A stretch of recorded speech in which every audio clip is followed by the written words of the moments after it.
Aksi demonstrasi menolak Undang-Undang Omnibus Law Cipta Kerja di Makassar kembali disusupi tawuran. Dan lagi-lagi dua kelompok remaja yang diduga berasal dari wilayah Pampang dan Sukaria yang berulah.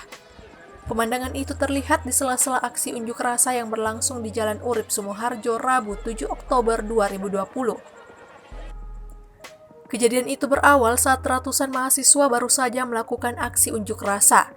Namun, menjelang petang, sejumlah remaja yang diduga berasal dari Sukaria mulai memancing kericuhan tak jauh dari titik aksi.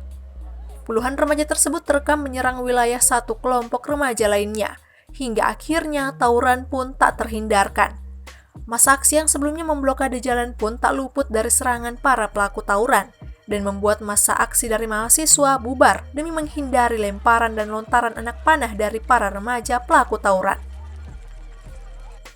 Tidak hanya itu, beberapa pengendara juga sempat menjadi sasaran para pelaku. Bahkan para pelaku tawuran ini sempat membakar sebuah kios milik warga. Aksi ini pun cukup berlangsung lama. Arus lalu lintas juga dibuat lumpuh akibat ulah dari para pelaku tawuran tersebut. Beruntung aksi para remaja perusuh ini bisa segera diredam oleh aparat kepolisian. Beberapa pelaku juga telah diamankan petugas lengkap dengan barang bukti busur dan anak panah. Kami masih selidiki dulu karena tadi pada saat diamankan kemudian dibawa ke Mapolres Tabes. Ditemukan busur yang ditemukan pada saat dari orang tersebut. Dari Kota Makassar, Suparman Muhammad Ishak, Syahri Ramadhani, Fajar.id melaporkan.